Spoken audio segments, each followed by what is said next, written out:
my goal personally is to add value to the team. How can I do that? So that's what I'm constantly thinking about as a player.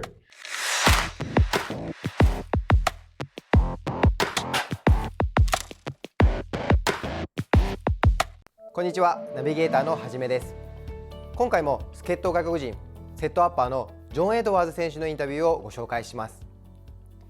今回は来日2年目のエドワーズ選手に日本に来た経緯、そして日本での思いをお聞きしました。それではどうぞ。I had actually signed with the Houston Astros to go to spring training with them for the 2020 season, and a few days later I got a call from my agent about coming to Japan and playing for the Tigers, and we prayed about it and decided that it was a right fit and felt like God was leading us in this direction, so we came on over and have been enjoying it ever since. So yeah, that is a good question. Well, last year was such a weird year with COVID happening and stuff. So of course there wasn't any fans, and that's why I bring it up, because it was, an empty stadium. But to be honest, one of the things in this, I don't want this to sound cocky, but I felt like I can succeed here. That was what I felt like. I'm going to succeed here. And I just felt like a confidence. And part of that was just because also that I thought I like it here. And I like the guys on the team.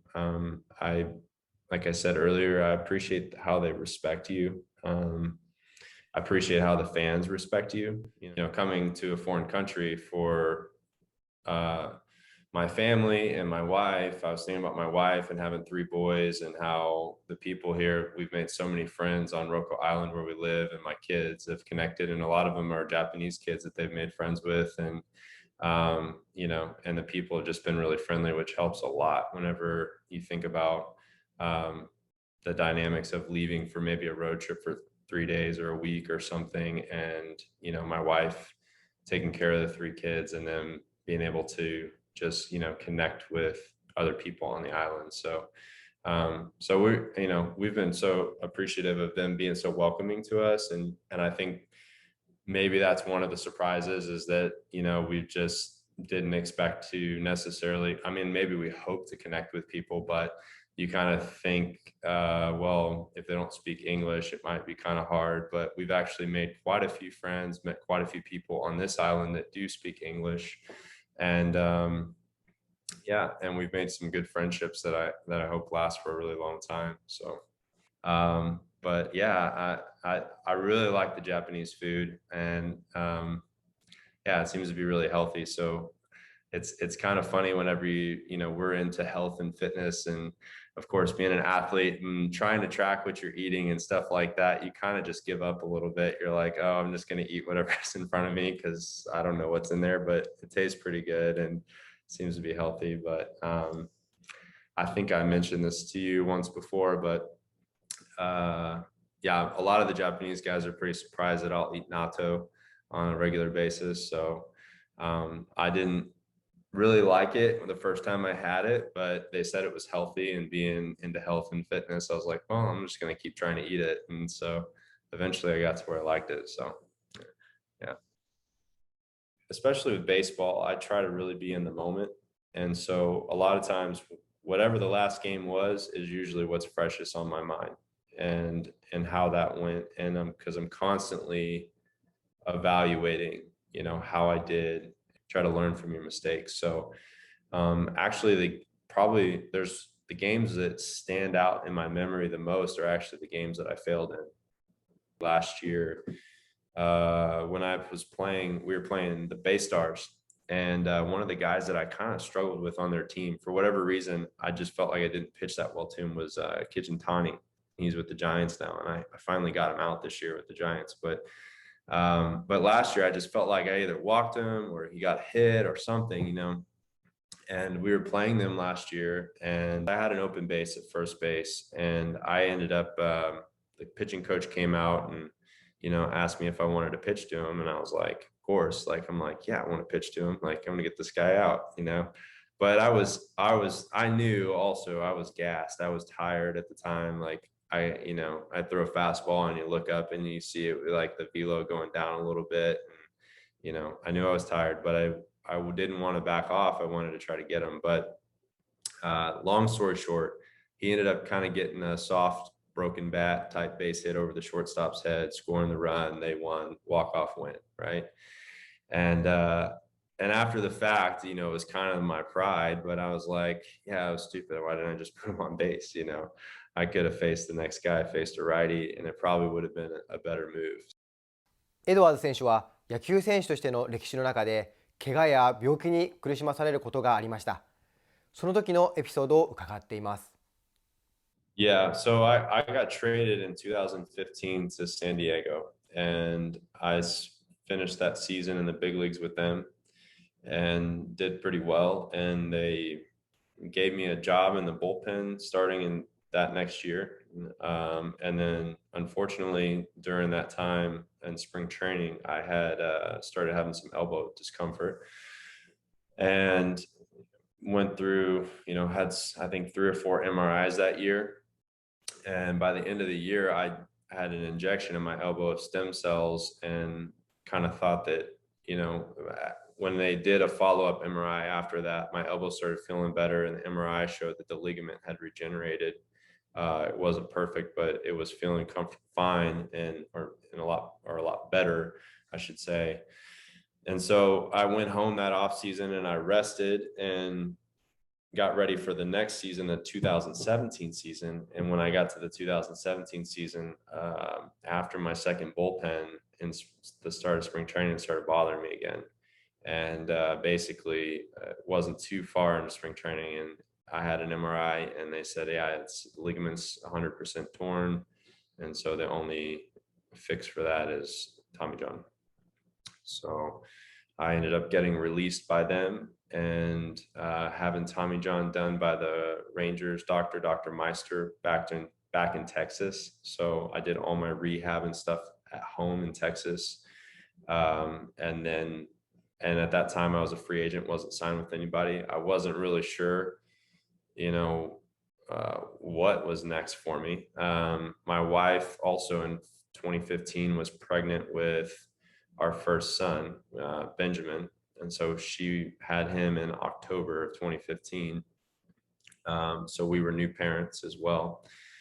And and then also actually my second son was born 2 years later. So 15 and 17 and both in October. And so, yeah, we were new parents trying to figure that out. I was rehabbing from Tommy John and wasn't really sure. I knew I wanted to keep playing baseball, but during that time, it definitely, I guess you could say, just kind of recultivated that feeling and that desire to really want to play and give it my all and kind of give it one last shot.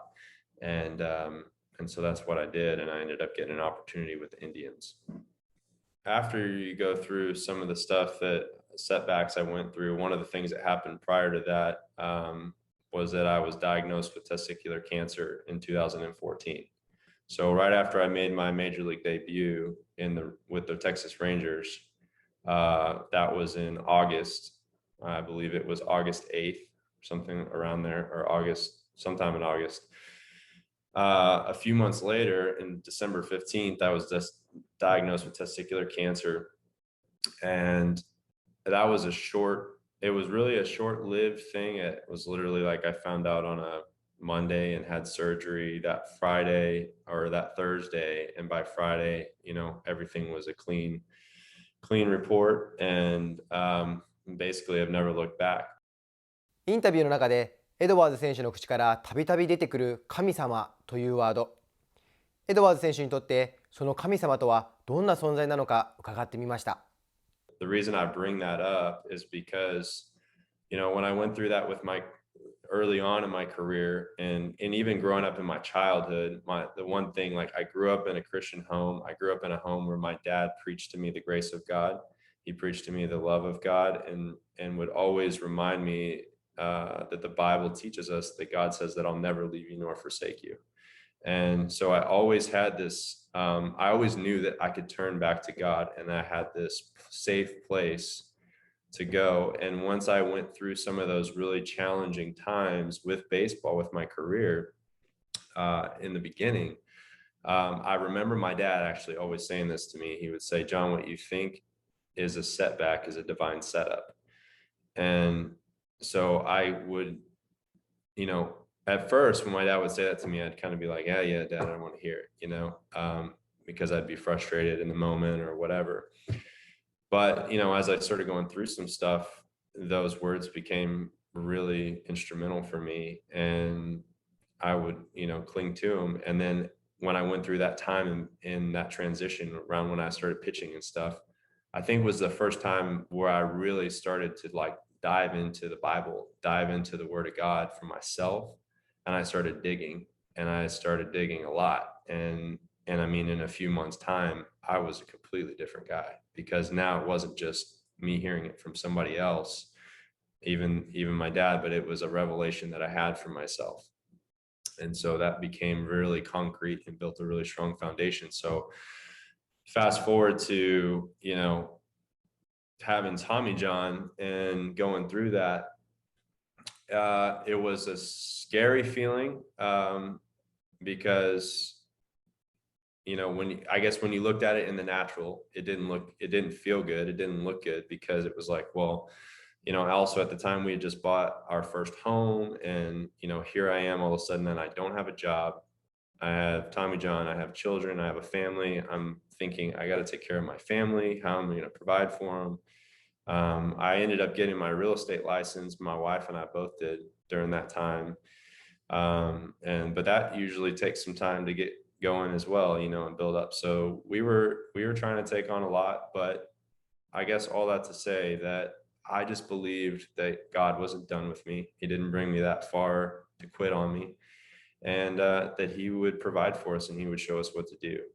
There would be some type of provision, whether it was moving on from baseball or continuing with baseball. So no matter how hard it was, I just continued to try to keep my eyes on Him and not try to look at what I could do in my own strength. That was, that's been the truth every time I get into a tough situation, or just say every day of my life, I'm dependent on Him, not myself. Yeah. I mean, the core of my life is Christ in me. And the reason that is because He gives me the purpose. He gives me purpose for everything that I do. And without Him being the core of my life, I really don't think I would have the purpose that I need moving forward. He's the purpose of my life, because I know that this life is temporary. I know that my years are limited on this earth, and I know that the Bible talks about eternity. And so in the big picture, being here on this earth for a short period of time, I want to make it purposeful. I want to make it count. I want to live for Him. I think, I think the challenge is right now is just staying for my personal challenge might be staying with the team at the moment, just because everybody's doing so well. But it's actually, a good problem to have, because we have guys doing really well. And, but I think my hopes is that, that the Tigers will continue to keep asking me to go out there and pitch for them, and to help the team win. And like I said, to add value. My goal personally is to add value to the team. How can I do that? So that's what I'm constantly thinking about as a player.